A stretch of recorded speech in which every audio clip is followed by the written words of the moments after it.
নমস্কার। চন্দননাথের লেখা কবিতা অপরাজিতা। জানো মা, আমি না কবিতা লিখেছি, তোমরা পড়বে কি তা? মার কাছে গিয়ে খাতা মেলে ধরে ছোট্ট অপরাজিতা। রাগী চোখ মেলে মাতাকে বলে, মাথা কি খারাপ হলো? ছাই পাঁচটা না লিখে বড় অঙ্কের খাতা খোলো। গুটি গুটি পায়ে গেল সে বাবার কাছে, কবিতা লিখেছি ও বাবা, তোমার দেখার সময় আছে?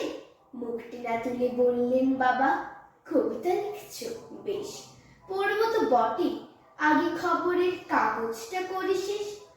অগত্যা গেল দিদিটির কাছে, ডাকলো সে, দিদি আয়, দেখ না কেমন ছবিটা এঁকেছি ছোট্ট এই কবিতায়।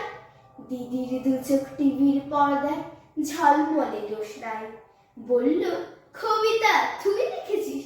কবিতা না ওটা ছাই। অপরাজিতার চোখ ছল ছল, বুকে কান্নার ঢেউ। তার লেখায় প্রথম কবিতা দেখল না পড়ে কেউ। একা ঘরে বসে সামনে তাকালো মালাতে সাজানো ছবি। স্নিগ্ধ দু চোখে রয়েছেন যে সহজ পাঠের কবি। কবিতার খাতা মেলে সে ধরল, ঠোঁট দুটি থর থর। বলল, ঠাকুর কেউ না পড়ুক, তুমি কবিতা পড়ো। কি জানি কি করে কি যে হয়ে গেল, এ কথার সাথে সাথে রবি ঠাকুরের মালা থেকে ফুল ঝরল সে খাতাটিতে।